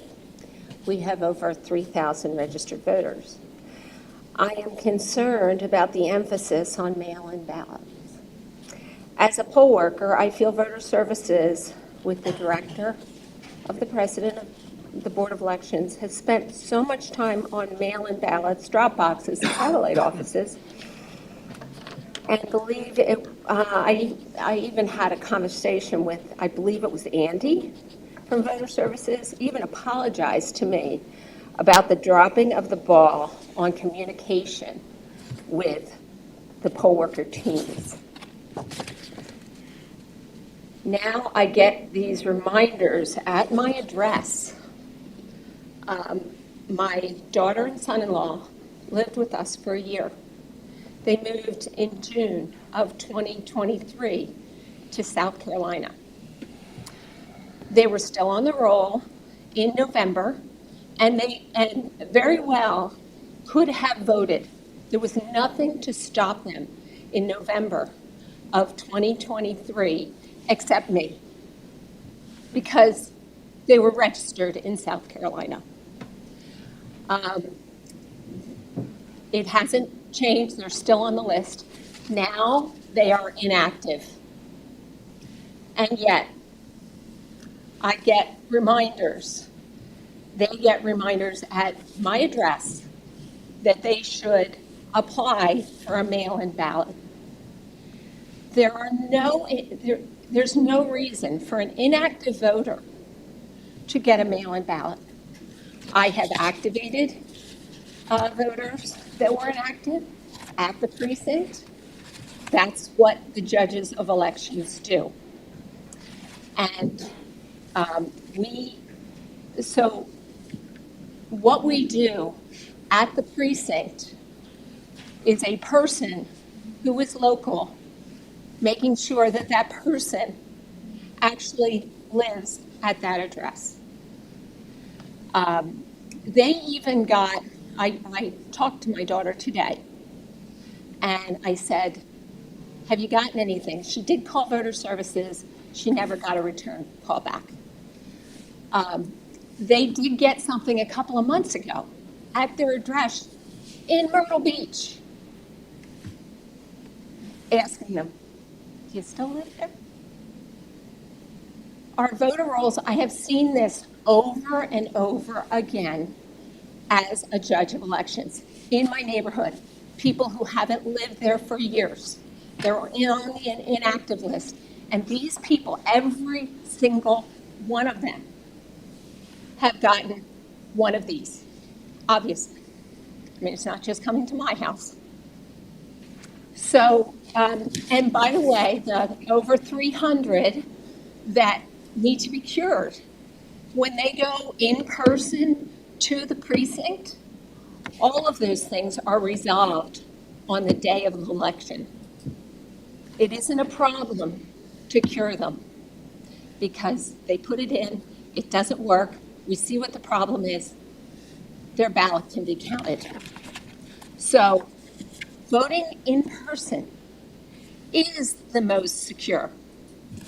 And you know the person is representing themselves. Thank you for your comments. Thank you. Okay, next up, Mike Mazzori. Mike? No? Okay. No? Okay, next up, Dawn Henderson.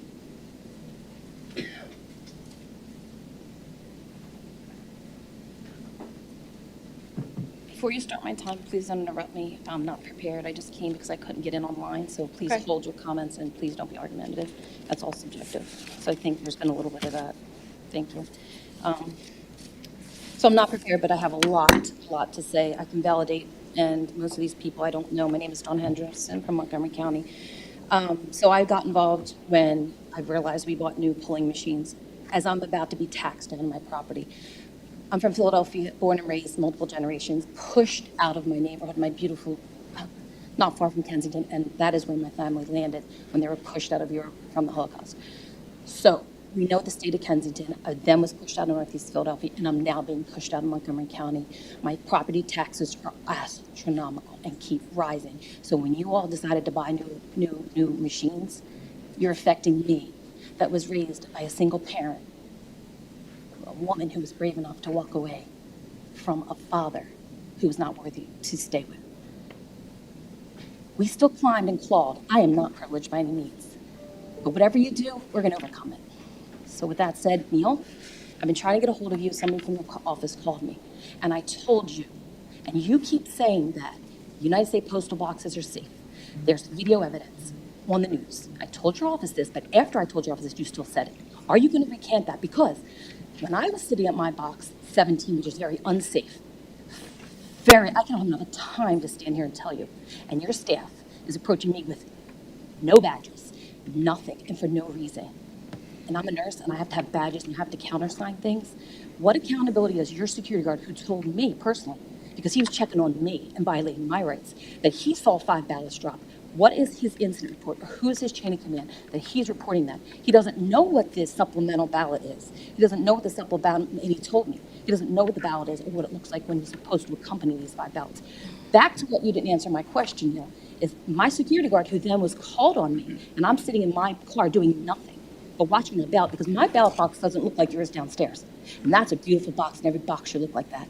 Stop trying to fool this streetwise girl with a gut instinct who survived more than any of you could imagine. I wasn't propped up by some special parents or anything, but I can tell you when dirty looks dirty. And I'll keep watching. But you, my friend, had the security guards or police, and I say you because the security guard said commissioners were his boss, and told me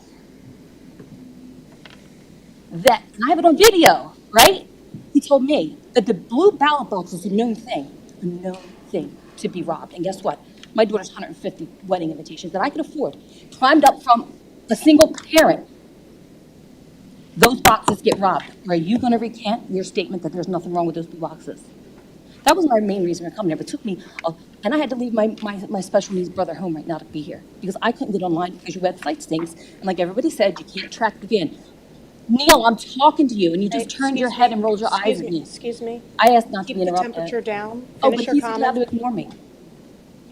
This is not a dialogue. But your office didn't follow up. Jill, I believe her name was, did she give you the message? Because after I said that those boxes aren't safe, you all ignored it. So He we repeated will it. get your name and we will. I have so much more. I have evidence. So you might want to clean up the ballot box. Okay. I actually want to ask a quick question. Which ballot box are you referring to? There's many. I drive by whenever I'm in an area. And let me tell you something. With my dog, my white Labrador, who has no instance of any barking even. He was trained for a special needs person, by the way. So when your people are offending and I just want to complaining, know what location. there's many, but the main offenses that I have tons of documentation on is 17, thank you. 17th and what? And I'm not afraid to stand here. I'm not hiding anything.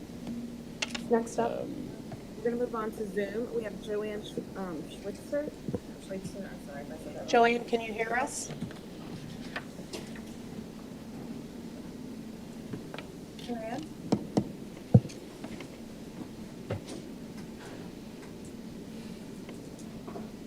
Joanne, can you hear us?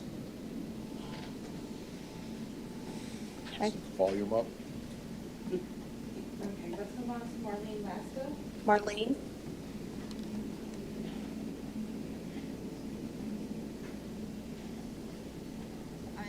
Marlene?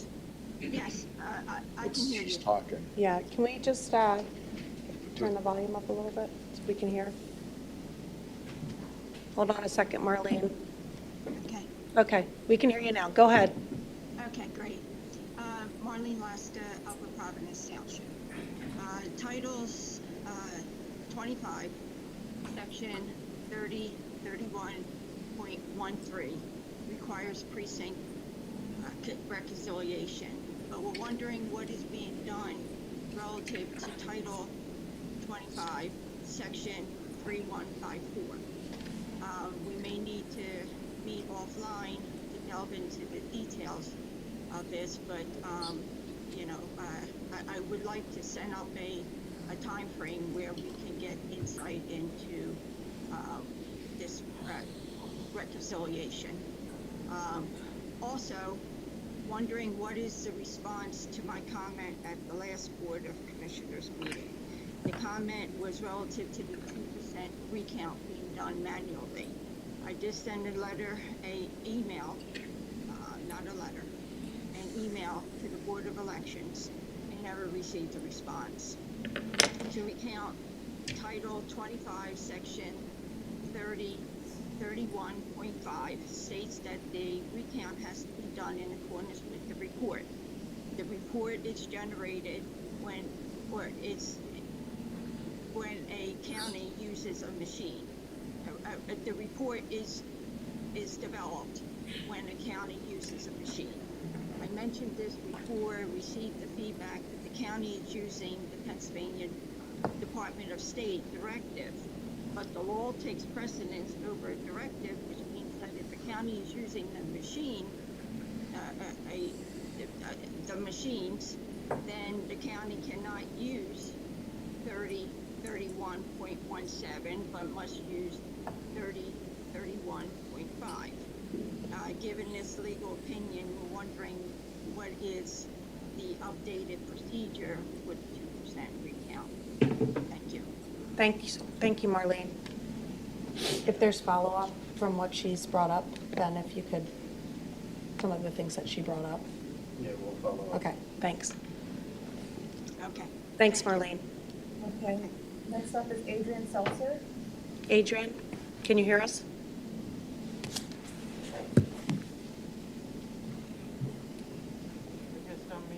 Oh, there you go. There you go. We can hear you. Go ahead. Hi, guys.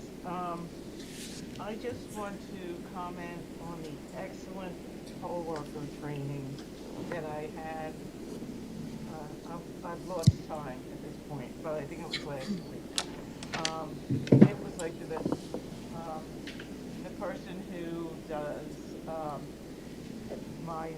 one of my inspectors also took the same training, and she said that it was like so much better than last year, and I really appreciate it. I appreciate it, all the effort that went into making the reconciliation much clearer and easier to do. I was tardy today because Zoom was not sending me a code, so I couldn't get into the meeting. And I missed what Mr. Dean said about a contact form, because I've been hearing from a lot of people that the line is always busy. And I wanted to be able to share that contact form with people who are telling me that. And third, I've been trying to get your wonderful band come to an event that we'd be having in Ardmore with the churches, instead of poles to the souls, the souls to the poles, I thought we'd do a poles to the souls. And I haven't been able to find out how to get that scheduled, or if it's available next Sunday at 1. So we will follow up on a couple of things. I'm looking at Sarah Charles, who works on requests that come in to have the voter van visit. I want to be clear that anytime a voter van shows up somewhere, it's a nonpartisan event. This is through NAACP. Right, which is nonpartisan. Yes. So, We will have somebody follow up with you. okay, thank you. And the form for contacting voter services that Mr. Dean spoke about? We'll have somebody follow up with you on that as well. Thank you so much. No problem. All right, bye. Thanks. Next up, We're going to try Joanne again. Joanne, can you try? Joanne, can you hear us? Joanne? Oh, that's unmute. Is that her? Okay.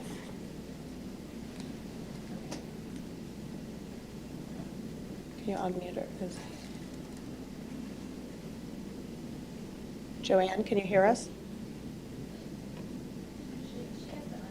She has to unmute on her own? Okay, got it. Trying to do that, I've had that issue, and it doesn't work.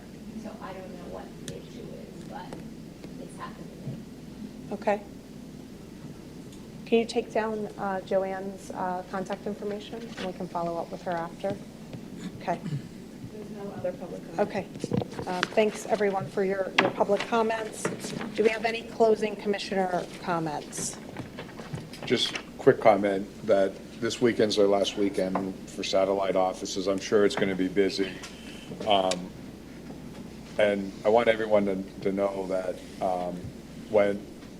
although it was stated earlier that we only had issues the first weekend, that's not necessarily true.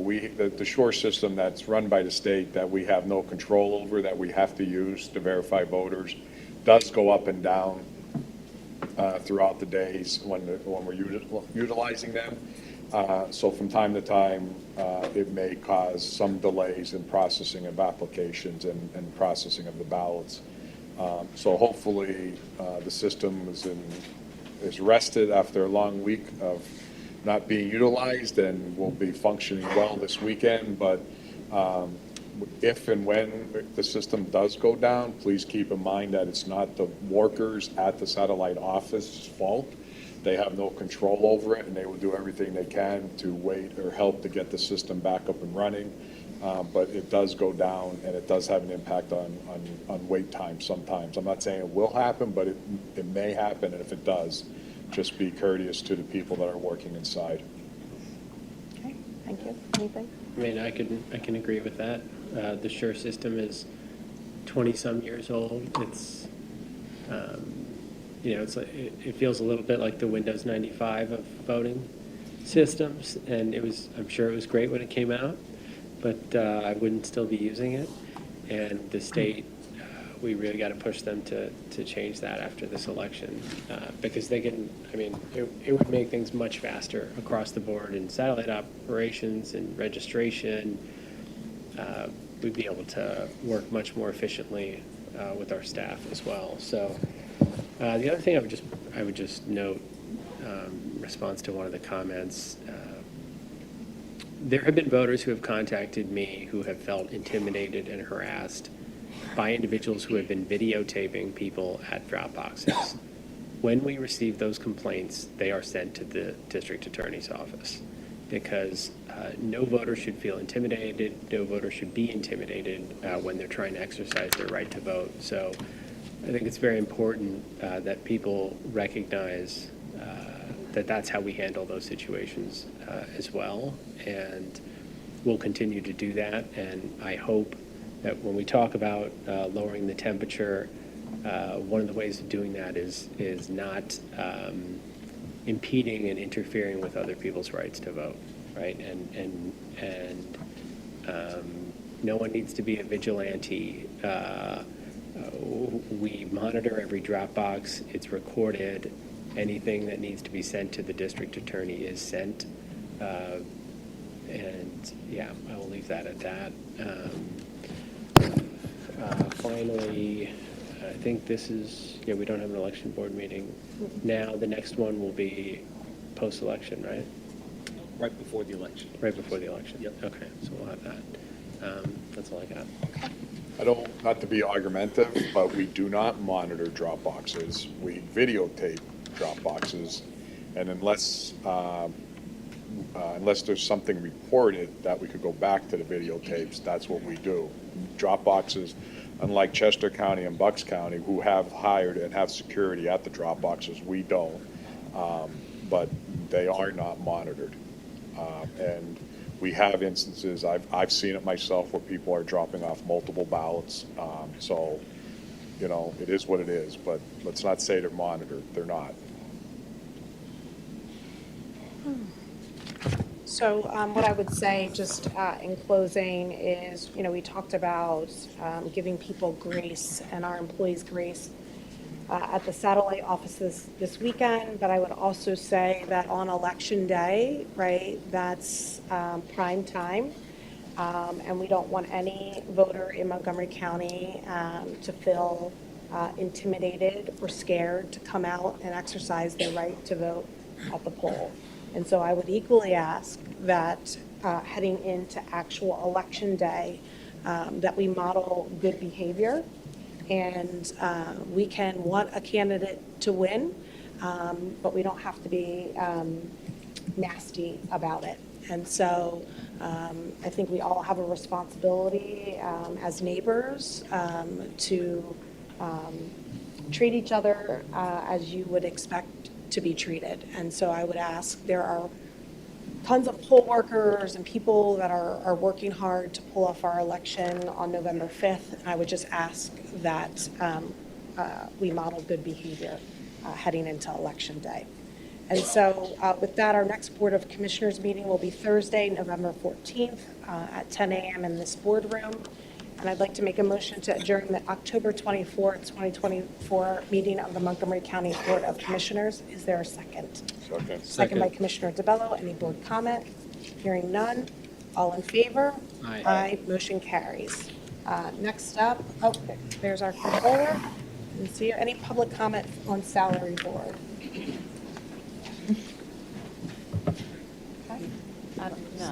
No public comment. Okay, seeing none, I'd like to invite Ms. Catherine Halen up to review the salary board list. Pumpkin-shaped Reese's cups are There you go. actually the Yeah. best. That's in candy. Good morning, salary board members. You should have in front of you the final copy of the salary board list. The list consists of new positions, new hires, other transactions, and a listing of employees going off roll. It's a 4-page document dated October 23rd, 2024, with a timestamp of 9:45 a.m. All transactions have been reviewed by management and are now presented for your consideration. Great. I'd like to make a motion to approve the October 24th, 2024 salary board presentation as given by Ms. Catherine Halen. Is there a second? Second. Second by Controller Sanchez. Any board comment? Hearing none. All in favor? Aye. Motion carries. Thank you. Thank you. Bill Caldwell, we have a retiree that we want to speak about. Mary Ann, come on up.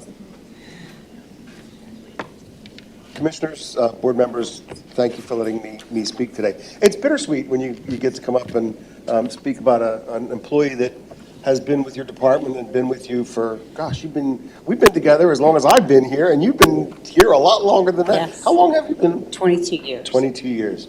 So we want to thank Mary Ann. I wanted to personally thank Mary Ann, Mayor, for her 22 years of service with the county. She's been through a couple of different treasurers, and like I said, been with me and just for all of my time here. Really, Mary Ann, you've been one of the rocks of the department. You're always there. You're consistent. You have been always pleasant, always upbeat. And anytime we needed something done, we knew we could give it to you and it would get done. It would get done right. And we didn't going to come back next year and tell you to do it again.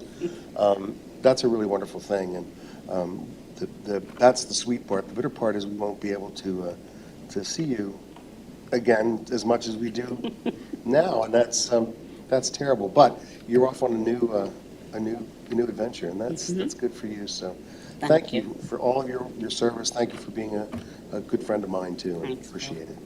Thank you. Do you want to say anything? Thank you. It's been a pleasure working for Montgomery County. Yeah, well, thank you for your service to our county. Did I see you in the elevator? Yes. I did. That's right. I saw you in the elevator this morning. Well, thank you for your service. Thank you. Enjoy whatever this next chapter looks like for you. And clearly, you've been a great colleague and asset to our treasurer's office. So all the best to you. Thank you. Any other comments?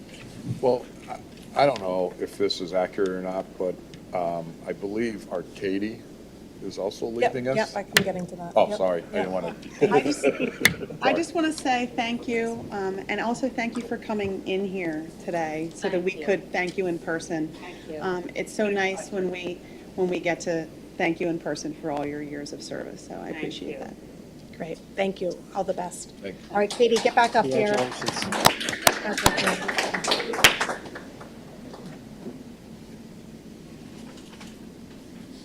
Let's wait till she gets up. Yeah, okay.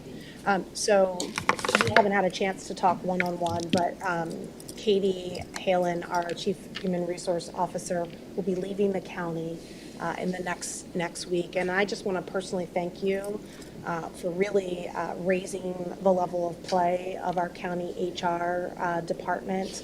In the short time that you've been here, you really worked hard to do a number of things in terms of professionalizing the way we support our employees. And so thank you for lending your talent during this time, especially as a new administration. It's really been a big help, and I wish you all the best in the next chapter. I know you're going back to healthcare. It sounds like you have a really exciting opportunity. So wishing you all the best and grateful for all that you've done. Thank you so much, and thank you for giving me the opportunity to implement programs and benefits that many employers do not implement. So thank you very much. Absolutely. I really appreciate it. And I'm so proud of my team.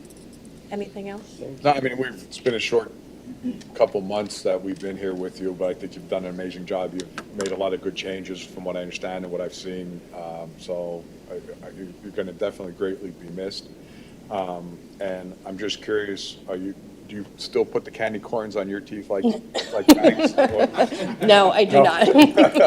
But we definitely will miss you, and you'll be hard to replace, but I know you're going to a great opportunity. So I just totally understand. So thank you for everything you've done. Thank you so much. It's been a pleasure to work with everyone. I'll just add, what you said.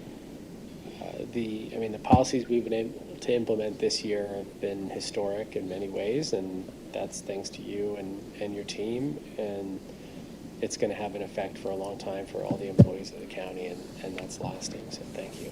Thank you. And Katie, we still have so many projects before you leave, so I know we have a meeting right after this, but a lot of the things that we've worked on closely over the past year that either have been implemented or still going to be implemented will be your legacy. So thank you so much for all of your work here. Thank you all very much. Great. All right, I'd like to make a motion to adjourn the October 24th, 2024 meeting of the Montgomery County Montgomery County Salary Board. Is there a second? Second. Second by Commissioner DeBello. Any board comment? Hearing none, moving to a vote. All in favor? Aye. Aye. Motion carries. Thank you all for being here.